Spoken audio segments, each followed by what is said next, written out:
اللہ اللہ اللہ اللہ اللہ اللہ الحمد لله نحمده ونستعينه ونستغفره ونؤمن به ونتوكل عليه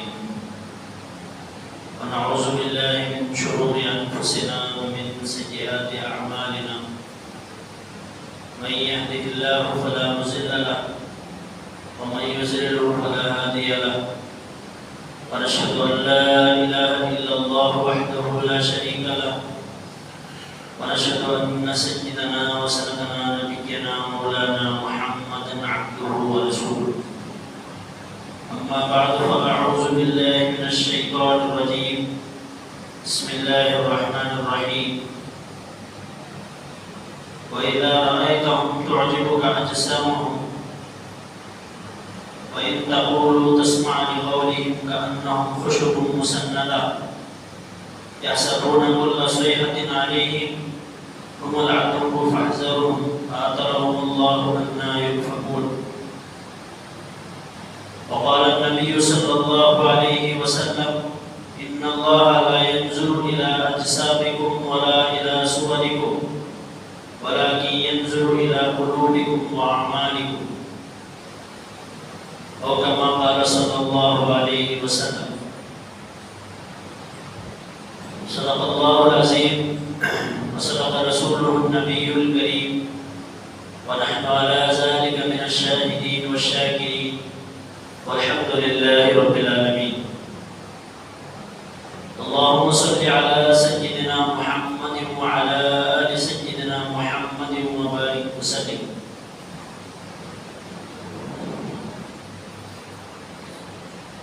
سامعین محترم،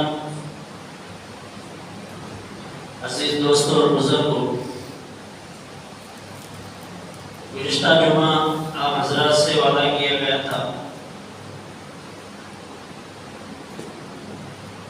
کہ صورت اسلام اور حقیقت اسلام پر قرآن و حدیث کے ذریعے اور صحابہ کے واقعات کے ذریعے سے کچھ روشنی ڈالی جائے گی۔ امید ہے کہ آپ ان معروضات کو غور سماعت فرمائیں گے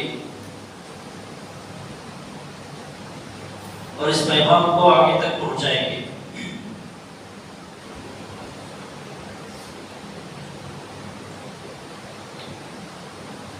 اللہ رب العزت قرآن میں ارشاد فرماتے ہیں، جو ابھی خطبے کے اندر اس آیت کی تلاوت کی گئی، اس کا ترجمہ ہے،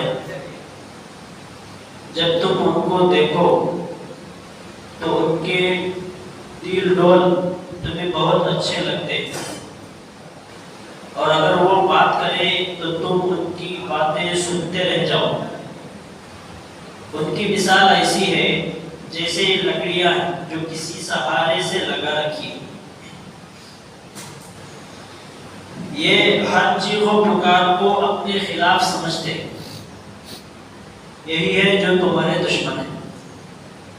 یعنی اس آیت میں مسلمانوں کو آگاہ کیا گیا کہ جو انسان ایمان سے اور اسلام سے، حقیقت ایمان اور حقیقت اسلام سے دور ہے،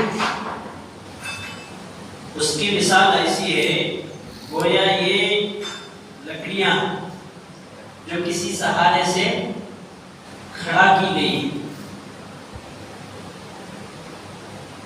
تو جس کے پاس ایمانی قوت نہ ہو، ایمانی حرارت نہ ہو، اس کی مثال ایسی ہی ہے۔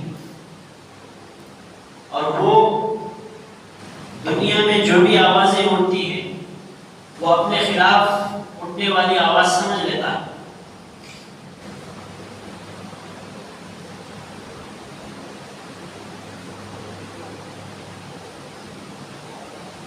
اس لیے کہا گیا کہ ان سے ہوشیار رہو، اللہ کی مار ہو ان پر، کہاں ہوتے چلے جا رہے ہیں۔ یہ آگے کی آیت کا ترجمہ ہے۔ اور حدیث پاک میں نبی کریم صلی اللہ علیہ وسلم نے ارشاد فرمایا اللہ تبارک و تعالی تمہارے جسموں اور تمہاری شکلوں کی طرف نہیں دیکھتا بلکہ وہ تمہارے دلوں اور اعمال کی طرف دیکھتا ہے۔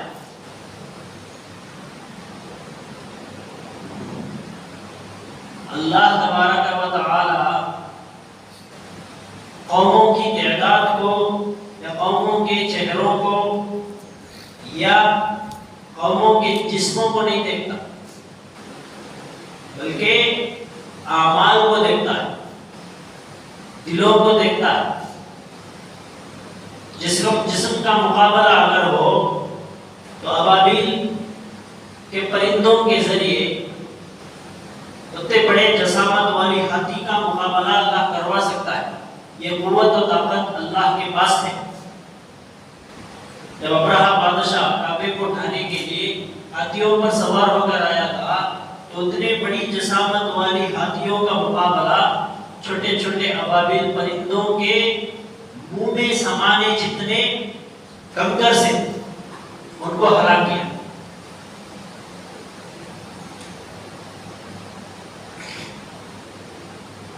حضرت خبیب بن عدی ایک مشہور صحابی رسول ہیں، کفار مکہ کے ہاتھوں گرفتار ہو گئے۔ ان کا واقعہ ہے کہ پھانسی کے تختے پر ان کو چڑھایا گیا اور چاروں طرف سے نیزوں کی نوکوں سے ان کو کچنا شروع کیا، یعنی ٹھوسنا شروع کیا، اور برچھیوں نے ان کے جسم کو چھلنی کر دیا۔ ایسے وقت میں بھی ایسے کشمکش کے عالم میں بھی، ایسی زخمی حالت میں بھی وہ صبر و استقامت کے ساتھ کفار کا مقابلہ کرتے رہے۔ عین اس حالت میں ان سے کہا جاتا ہے کہ کیا تمہیں یہ پسند ہے کہ اس جگہ پر تمہارے نبی ہوں اور تمہیں ان کے بدلے میں چھوڑ دیا جائے؟ تو وہ تڑپ کر فوراً کہتے ہیں کہ مجھے یہ بات بھی مجھے پسند نہیں ہے کہ مجھے چھوڑ دیا جائے اور اس کے بدلے میں میرے آقا محمد رسول اللہ صلی اللہ علیہ وسلم کے پیروں میں کانٹے بھی چبھے۔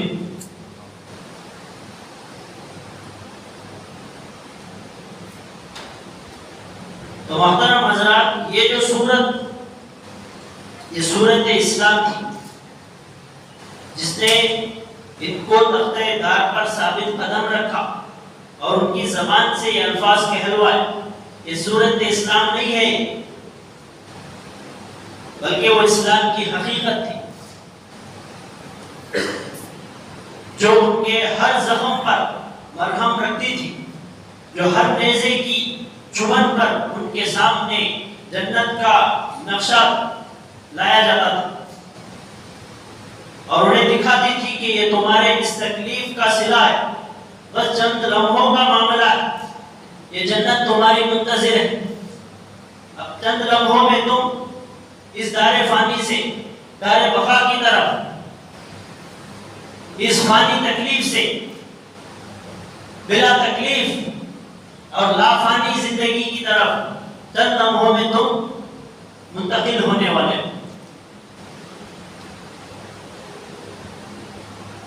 یہ عشق و محبت کی حقیقت تھی،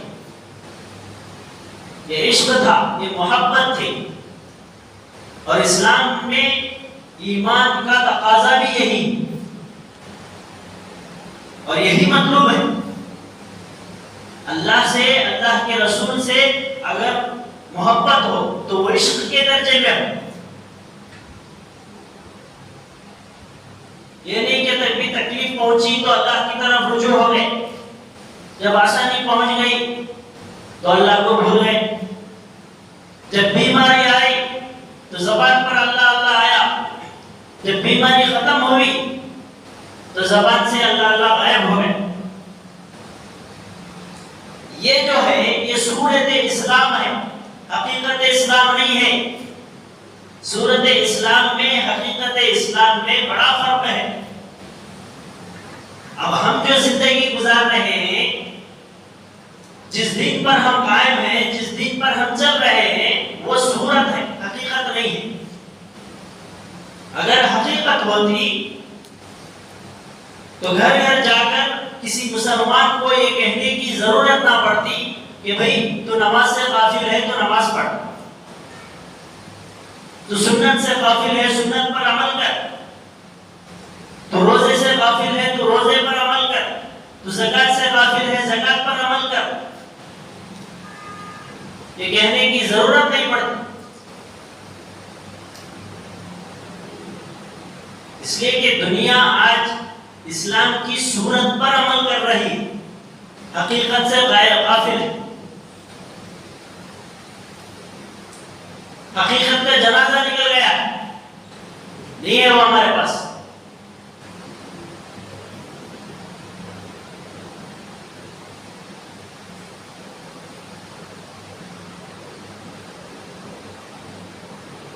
تو یہ عشق و محبت تھی اور اس کی حقیقت تھی۔ جب اسے ان سے کہا گیا کہ تم کو یہ منظور ہے کہ تمہاری جگہ رسول اللہ صلی اللہ علیہ وسلم ہو، تو حضور صلی اللہ علیہ وسلم کی صورت حقیقت بن کر ان کے سامنے آ گئی اور ان کو گوارا نہیں ہوا کہ اس جسم اقدس کو ایک کانٹے کی بھی تکلیف پہنچے۔ اسی طرح کا اور واقعہ حضرت صہیب رومی رضی اللہ عنہ ہجرت کر کے جانے لگے تو کفار نے انہیں گھیر لیا اور کہا کہ تم اگر جانا چاہو تو جا سکتے ہو، لیکن تم یہ مال اپنے ساتھ نہیں لے جا سکتے، اس لیے کہ تم نے جو یہ مال کمایا ہے، یہ مال جمایا ہے، یہ ہمارے ملک میں ہمارے شہر میں جمایا، ہمارے شہر میں کمایا، یہ ہمارے شہر کی پیداوار ہے، اس لیے ہم اسے نہیں جانے دیں گے، اگر تم جانا چاہتے ہو تو جا سکتے ہو۔ اب مقابلہ تھا حقیقت اسلام کا اور حقیقت مال کا، لیکن صحابہ کے دل میں صرف لا الہ الا اللہ، صرف اسلام اور صرف ایمان کی صورت داخل نہیں ہوئی تھی بلکہ حقیقت داخل ہوئی تھی۔ تو انہوں نے مال کی حقیقت کو اسلام کی حقیقت پر ترجیح دی، مال کو چھوڑ دیا اور چلے گئے۔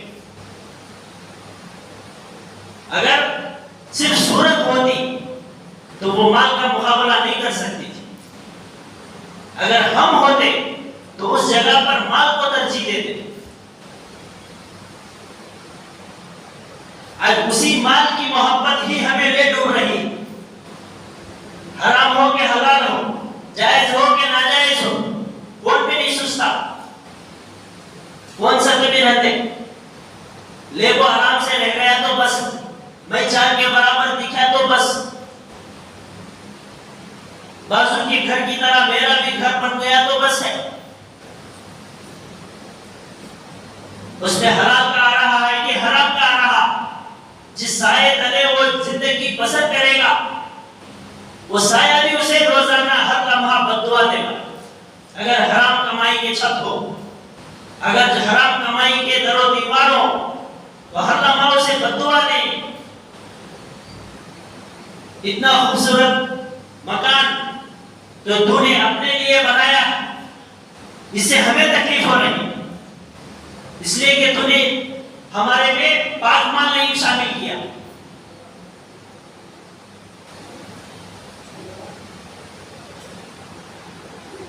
کمانا پسند نہیں ہے، ہڑپنا پسند ہے،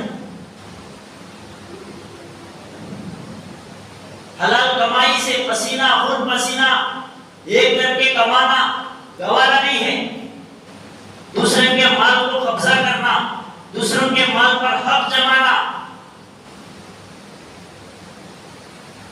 نہ ملنے پر حسد کرنا، نہ ملنے پر اس سے بغض رکھنا، اور اس کے لیے دل ہی دل میں یہ دعائیں دینا کہ جو مال انہیں اسے حاصل ہوا ہے وہ اس سے چھن جائے، وہ برباد ہو جائے۔ یہ ساری چیزیں آتی ہیں مال کی محبت کی وجہ سے۔ مال کی حقیقت ہے، اسے کوئی انکار نہیں کرتا، لیکن جب اس کا مقابلہ اللہ اور رسول سے ہو، اور اس کا مقابلہ اگر قرآن و حدیث سے ہو، اس کا مقابلہ اگر تو ایسے مال کی ہمیں کوئی ضرورت نہیں، اس لیے کہ مال کا دینے والا، مال کا پیدا کرنے والا سب اللہ ہے۔ یہی ہمیں لا الہ الا اللہ میں یہی سبق ملتا ہے، تم اللہ کے ہو جاؤ، اللہ تمہارا ہو جائے گا۔ جب اللہ ہی ہمارا ہو گیا تو ہمیں کسی چیز کی ضرورت نہیں، اگر ہے تو الحمدللہ، نہیں ہے تو کوئی گلا شکوا نہیں۔ صحابہ نے دونوں دور سے صحابہ گزرے، ایک مالی قلت کا دور مکی دور، ایک مالی فراوانی کا دور مدنی دور، لیکن کبھی وہ مال سے متاثر نہیں ہوئی۔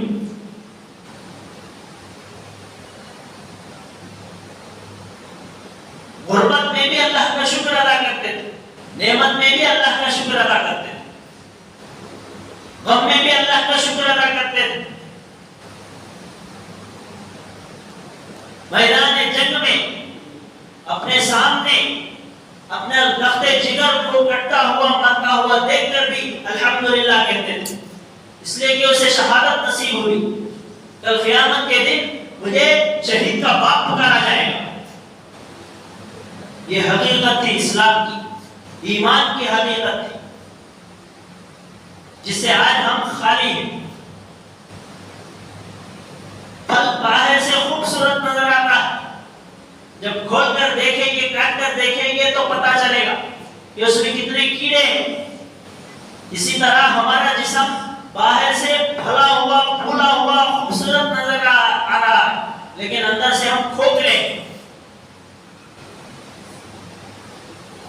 ہمارے جسموں میں گناہ کے کیڑے بھر دیے گئے، کسی کے اندر حسد کا کیڑا، کسی کے اندر غصے کا کیڑا، کسی کے اندر بغض و عناد کا کیڑا، کسی کے اندر حرام کھانے کا کیڑا، کسی کے اندر جو ہے دوسروں پر ظلم کرنے کا کیڑا، ایک ایک کے اندر ایک ایک کیڑا بسا ہوا ہے۔ جب سے یہ ہمارے اندر یہ کیڑے بس گئے، اس وقت سے ہمارے اندر سے ایمان کی حقیقت، اسلام کی حقیقت غائب ہو گئی۔ اب صرف ہم نام والے ہیں، کام والے ختم ہو گئے۔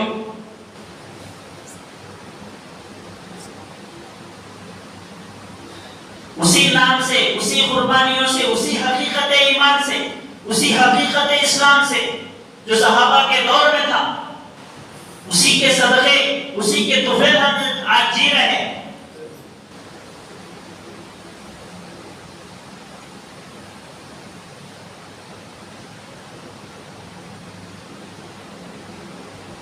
تو حضرت صہیب رومی رضی اللہ تعالی عنہ حقیقت مال پر حقیقت اسلام کو ترجیح دی، مال کو چھوڑ دیا اور تنے تنہا چلے گئے۔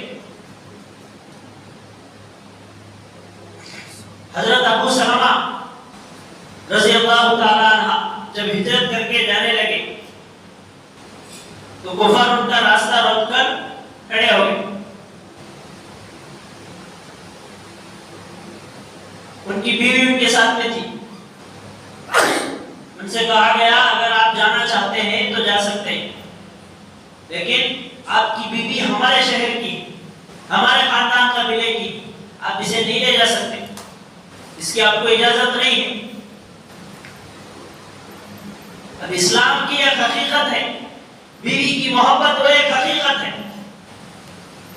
لیکن حضرت ابو سلمہ رضی اللہ تعالی عنہ بیوی کی محبت کو اللہ کے حوالے کیا، بیوی کو اللہ کے حوالے کیا اور اسلام کی حقیقت کو قبول کیا۔ آج اسی بیوی کی محبت کی خاطر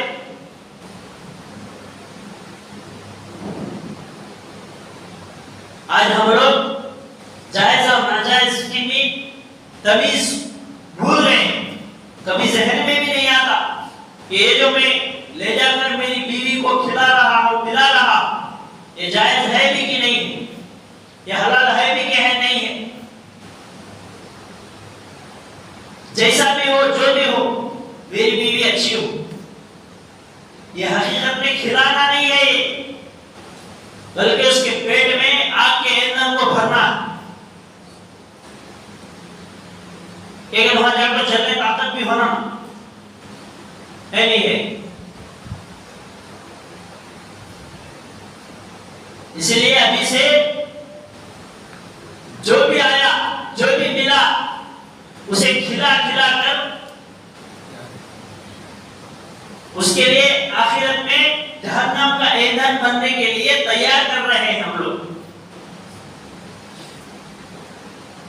کیوں؟ اس کی محبت ہے، بیوی سے محبت حقیقت ہے، اسے کوئی انکار نہیں ہے، لیکن جب اس کا مقابلہ اسلام سے ہو، جب اس کا مقابلہ ایمان سے ہو، اس کا مقابلہ شریعت سے ہو، تو وہاں پر وہ محبت ناجائز ہو جائے گی۔ کل قیامت کے دن اگر کسی سے یہ سوال ہو کہ تو نے نماز کیوں نہیں پڑھی، اگر اس کا جواب یہ ہو کہ میں بیوی بچوں میں مصروف تھا، بیوی سے محبت کی باتیں کرتا ہوا بیٹھا تھا، ایسے وقت میں نماز کا وقت ہوا میں جا نہیں سکا، تو سر پر جھوٹے پڑے گی۔ اس کا نام محبت نہیں ہے، یہ حقیقت میں بیوی پر ظلم ہے۔ ایک تو انہیں خود نہیں گیا، دوسرا اسے خود بولا ہے نماز پڑھنے کے لیے۔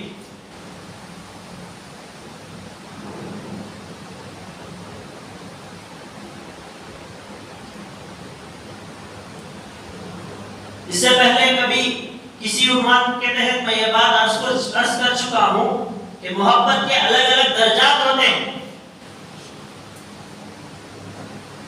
اور ہر چیز کے حدود اللہ نے قائم کیے، اس کے حد میں رہ کر آپ اگر وہ کام کریں گے، وہ عمل کریں گے، تبھی وہ آپ کے لیے وہ عمل، وہ کام نفع بخش ہوگا، ورنہ وہ آپ کے لیے وبال بن جائے گا۔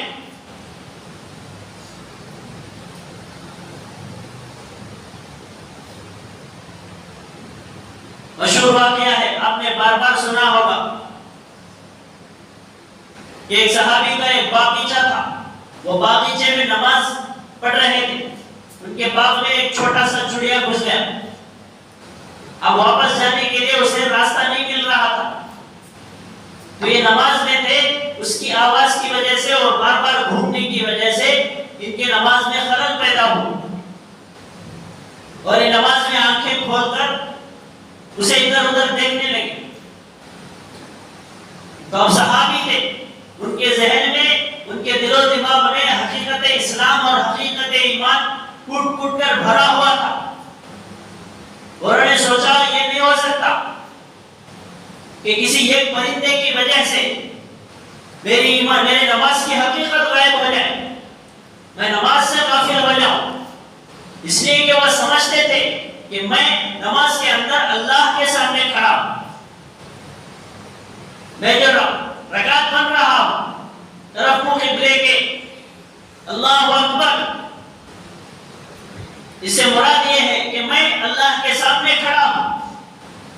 اسی کو حدیث میں ارشاد فرمایا گیا کہ نماز آپ کی ایسی ہو کہ گویا تم اللہ کو دیکھ رہے ہو، یہ نہیں ہو سکتا تو کم سے کم یہ سوچو کہ اللہ تمہیں دیکھ رہا۔ ویسی نماز کہاں ہے ہماری؟ نماز کی صورت ہے، رکوع سجدے ہیں، تشہد ہے، سلام پھیرنا ہے، تکبیر تحریمہ ہے، سب ہے، لیکن حقیقت نہیں۔ نماز کی صورت ہے، نماز کی حقیقت نہیں۔ نماز کا عمل ہے لیکن نماز کا اثر نہیں ہے، اس لیے کہ وہ نماز نہیں ہے۔ وہ اب جیسے ہی یہ خیال دل میں آیا، اللہ کے نبی صلی اللہ علیہ وسلم کے دربار میں پہنچے اور کہا کہ آج سے یہ مال صدقہ ہے، اس لیے کہ جس مال کی وجہ سے، جس باغ کی وجہ سے میری آخرت میں خلل پہنچے، میرے ایمان اور اسلام میں خلل پہنچے، ایسے باغ کی، ایسے مال کی مجھے ضرورت نہیں۔ بہت بڑا باغیچہ، اس کے درختوں کی بھی حقیقت ہے، اس کے لکڑیوں کی بھی حقیقت ہے، اس کے قیمت کی بھی حقیقت ہے، ان تمام حقیقتوں کے سامنے نماز کی حقیقت ان کو بہت اونچی نظر آئی، بہت بڑی نظر آئی.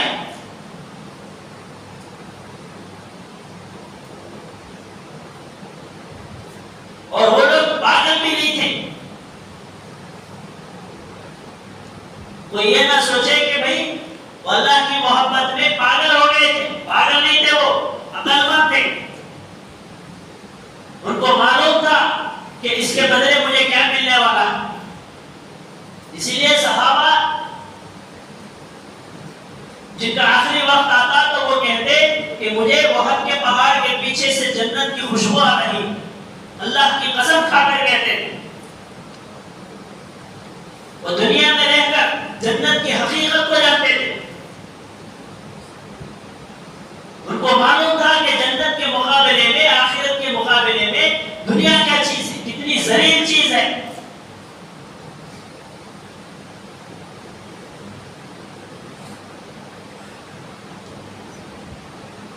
آج ہماری آپ کی نماز ادنا سے ادنا حقیقتوں کا مقابلہ اس لیے نہیں کر سکتی کہ وہ حقیقت سے خالی اور ایک صرف صورت ہے. وہ نماز کیا ہے؟ وہ صرف ایک صورت ہے.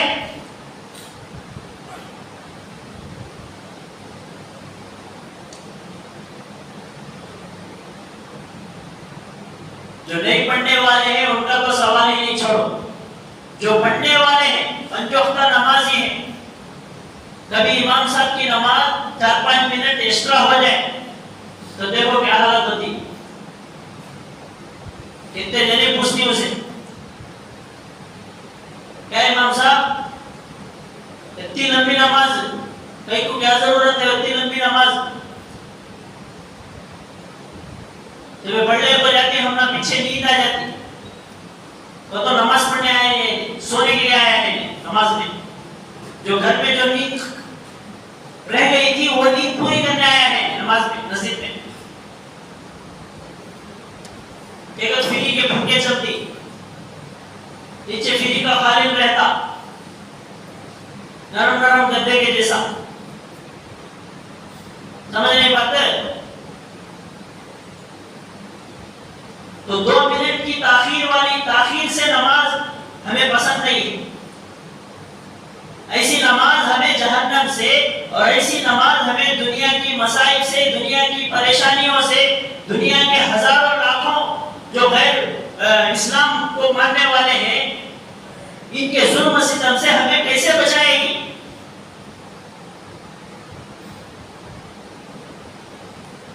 وہ ہماری نماز خود ہماری حفاظت نہیں کر سکتی تو وہ دوسروں کے مقابلے میں ہماری کیا حفاظت کرے گی؟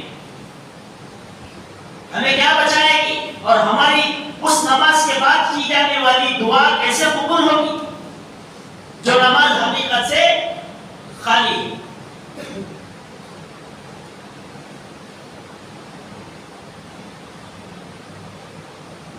ایک آدمی تھا جس کے 4 دکانیں تھے. کیا تھے؟ بولو بھائی. 4 دکانیں تھے اس کی. بیچارہ نمازی تھا، 5 وقت نمازی. امام صاحب نہیں ہے تو بھی انہیں آتا، وقتہ پکا نمازی، 100% گارنٹی نمازی. بارش رہو، بھرا رہو، آندھی رہو، دھوپ رہو، کیا بھی رہو، آتا تھا. ایک دن کھولے سے امام صاحب ظہر میں کی، عشاء میں کی. ظہر عشاء میں 4 رکعت پڑھتے تھے اثر میں. یہ تینوں نمازوں میں سے کسی نماز میں 4 کے بجائے 3 رکعت کو سلام پھیر رہا. اب پوری مسجد بھری ہوئی، کسی بھی ہوش نہیں. امام صاحب کہتے ہیں رکعت پڑھیں. بولے ایک جنا کھڑا بولے امام صاحب تو بھی 3 ہی پڑھیں گے، 100% شور ہے. تجھے کیسا معلوم بھائی؟ بتا گارنٹی وارنٹی کے ساتھ کیسے بول رہا ہے تو؟ تو نے بولیا میرے 4 دکانیں لی، ایک رکعت میں ایک دکان کا حساب کرتا ہوں میں ذہن میں. آج 3 دکانوں کا حساب ہوا تمہاری نماز ہوگی. تو اس کا مطلب کیا ہے؟ تمہیں 4 کے بجائے 3 ہی پڑھے. تو یہ حقیقت، ایسی حقیقت والی نماز ہے ہماری. صحابہ کی نماز کیسی تھی؟ اللہ کے نبی صلی اللہ علیہ وسلم کے دربار جماعت آئی اور کہنے لگے یا رسول اللہ ہم جس وقت مسجد میں ہوتے ہیں، جس وقت نماز میں ہوتے ہیں، تو گویا ہمیں ایسا محسوس ہوتا ہے کہ جنت کا جو نقشہ ہے وہ ہمارے آنکھوں کے سامنے ہوتا ہے۔ یہ حقیقت مسجد سے باہر جانے کے بعد، بیوی بچوں کے پاس جانے کے بعد یہ جو نقشہ ہے یہ نہیں ہوتا۔ اللہ کے نبی صلی اللہ علیہ وسلم نے ارشاد فرمایا جو نقشہ تمہیں میری مجلس میں اور میری مسجد میں ہو، اگر یہی حقیقت تمہیں تمہارے گھروں میں بھی اگر ہو جائے تو تمہارے بستروں پر سونے کے لیے فرشتے اتر کر آئیں۔ یہ حقیقت تھی ایمان کی، یہ حقیقت تھی اسلام کی، جو آج حقیقت صورت میں بدل گئی۔ صرف صورت پر عمل کر رہے ہیں، حقیقت سے کوئی ہمارا لینا دینا نہیں۔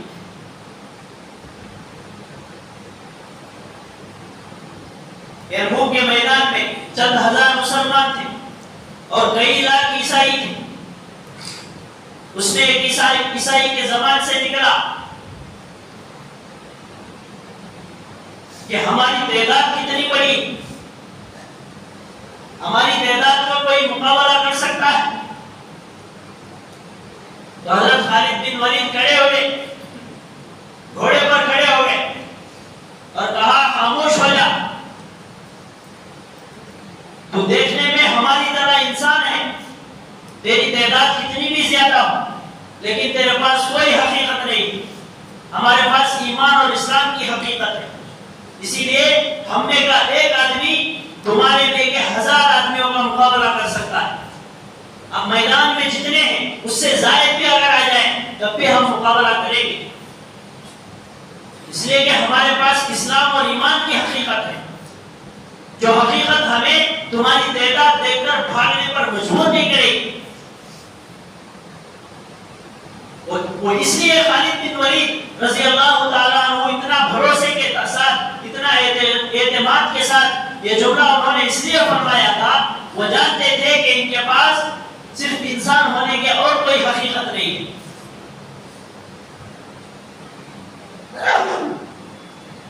اور ہم یہ سب جانتے ہیں کہ آخرت برحق ہے، جنت برحق ہے، اور مرنے کے بعد یقیناً پھر دوبارہ زندہ ہونا ہے، اللہ کے سامنے اللہ کے دربار میں کھڑے ہونا ہے۔ لیکن اس کے باوجود ہم نے بہت سارے مسلمان ایسے بھی جو کلمہ بھی جانتے ہیں اور کلمے کے معنی بھی جانتے ہیں، لیکن کلمے کی حقیقت کو نہیں جانتے۔ کلمے کی حقیقت کیا ہے؟ لا الہ الا اللہ بولا تو انہیں پورے طور سے اللہ کے حوالے ہو گیا۔ اللہ کے حوالے کر وہ زندگی گزارنے کا نام ایمان ہے، اسلام ہے۔ اسی کو لا الہ الا اللہ میں کہا گیا۔ لا الہ الا اللہ جب کہتا ہے نہیں ہے اللہ کے سوا کوئی معبود، نہیں ہے کوئی بھی اللہ کے علاوہ رزق دینے والا، بیماری دینے والا، شفا دینے والا، زندگی دینے والا، اچھی اور عزت و سکون کی زندگی دینے والا، یہ سب کا مالک اللہ ہے۔ اس کے باوجود جو دینے والا ہے اسے چھوڑ کر جو نہیں دینے والے ہیں، دنیا ہے جو چھوڑنے والی ہے، بے وفا ہے، فانی ہے، اس کے پیچھے پڑے۔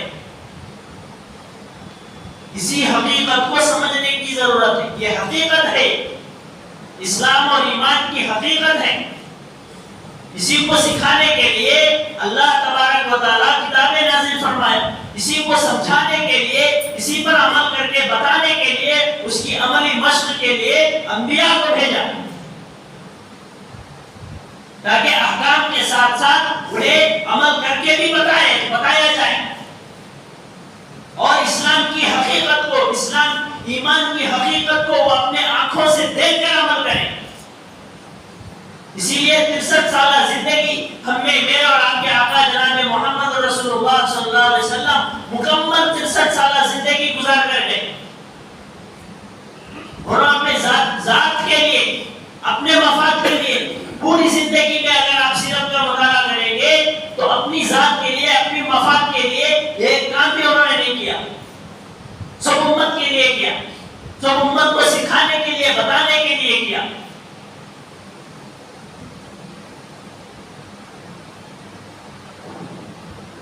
یرموک کے میدان میں ایک صحابی ابو عبیدہ اور کہتے ہیں کہ امیر میں سفر کرنے کے لیے تیار ہوں، اب میرا وقت قریب ہے، کوئی پیغام ہو تو مجھے پہنچا دینا۔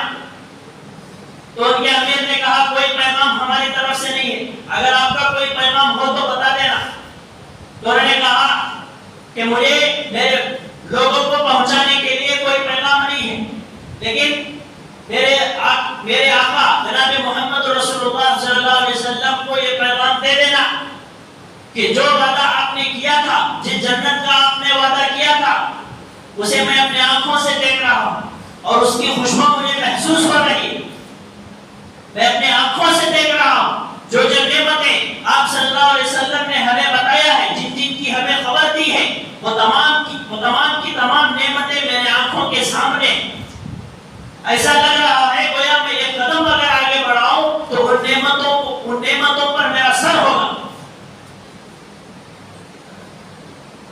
امت میں جو سب سے بڑا انقلاب ہوا، اس کی ایک بڑی تعداد اور شاید سب سے بڑی تعداد سورت نے حقیقت کی جگہ لے لی، سورت نے حقیقت کی جگہ لے لی۔ یہ آج کی بات نہیں کر رہا ہوں میں، بہت پہلے سے ہو رہا ہے۔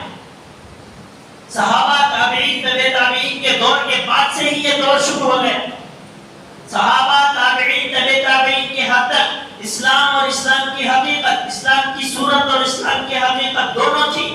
اس کے بعد سے جو تنزلی شروع ہوئی مسلمانوں کی، اس کی وجہ یہی ہے کہ ہم حقیقت اسلام کو چھوڑ کر صورت اسلام پر آ گئے، اور اسی کو سچا پکا مذہب اور اسی کو سچا پکا جو ہے ہمارے مذہب کا عین مقصد اور مطلوب اسی کو سمجھ لی۔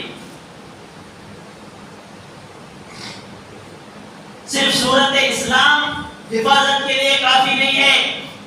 اگر اسلام کی حفاظت کرنا ہے تو ہمیں حقیقت اسلام پر عمل کرنے کی ضرورت ہے، حقیقت اسلام کو پہچاننے کی، اس کے تقاضوں کو پورا کرنے کی ضرورت ہے۔ جو مسلمان اپنی آخرت کے لیے، اپنی جنت کے لیے، اپنے جہنم سے بچاؤ کے لیے 2 رکعت نماز پڑھنے پر آمادہ نہیں ہے، وہ پوری اسلام کی، پورے ایمان کی کیا حفاظت کرے گا؟ اگر کوئی اسلام کو مٹانے کے لیے، اگر کوئی ایمان پر حملہ کرنے کے لیے آئے گا یا کسی مسلمان پر حملہ کرنے کے لیے آئے گا، تو جو مسلمان، جس مسلمان کا ایمان اسے 2 رکعت نماز پڑھنے پر آمادہ نہیں کر رہا ہے، وہ اس کی حفاظت کیسے کرے گا؟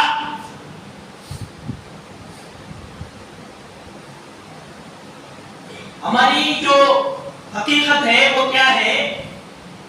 کھیتی باڑی کرنے والے، کاشتکاری کرنے والے کھیت میں لکڑی گڑا کو اس کے اوپر کپڑا وغیرہ رکھتی ہیں، دیکھے رہتی، تاکہ پرندوں کو لگے کہ یہاں پر کیا کر رہا ہے، کوئی آدمی اس کی حفاظت کر رہا۔ تو گویا ہماری جو زندگی ہے ایسے میں تبدیل ہو گئی، ہماری زندگی کی حقیقت ایسے بن گئی۔ سمجھ رہے ہیں باتیں؟ جب سے کفار کو معلوم ہوا کہ یہ مسلمان ہیں مگر اس میں ان کے اندر اسلام کی حقیقت نہیں ہے، تب سے جوتے لے کو مارنا شروع کرے، تب سے لے کو بھگانا شروع کرے، تب سے لے کر اسلام پر، ایمان پر اور نبی پر سب پر حملہ کرنا شروع کیا۔ جب تک ان کو یہ ڈر تھا، یہ خوف تھا کہ ان کے اندر اسلام بھی ہے اور اسلام کی حقیقت بھی ہے، تب تک کوئی انہیں چھوٹا بھی نہیں تھا۔ اور ایک دور کا زمانہ نہ کو، آج سے 30-40 سال پہلے بھی اگر کوئی مسلمان گھرانے کی عورت قریوں میں، شہر کا تو مجھے معلوم نہیں ہے، قریوں میں اگر کوئی عورت گزرتی تو غیر مسلم اپنے آپ سے خود سروں کو نیچا کر لیتی کہ مسلم عورت جا رہی، اسے ہمیں دیکھنا نہیں چاہیے، وہ پاک باز عورت ہے، پردے والی عورت ہے۔ آج جاؤ دیکھیں گے تو میں ویسا اپنی گھر کو دیکھتا ہوں تو کتنی اچھی ہے کیوں، سمجھ رہے باتیں؟ اس لیے کہ تب کیا تھا، اسلام کی حقیقت اور اسلام کی صورت ان کے پاس دونوں تھی۔ آج اسلام کی صورت ہے اور اسلام کی حقیقت نہیں۔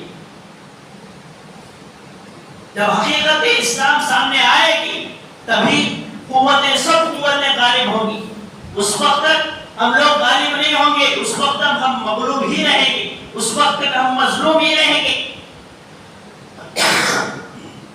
ان اللہ لا یغیر ما بقوم حتی یغیر ما بانفسهم، اللہ تبارک و تعالیٰ کا صاف اعلان ہے کہ جب تک کوئی قوم اپنے آپ میں بدلنے کی کوشش نہیں کرے گی، اس وقت تک اللہ بھی انہیں بدلنے کا موقع نہیں دے گا، بدلنے کی قوت اور طاقت نہیں دے گی۔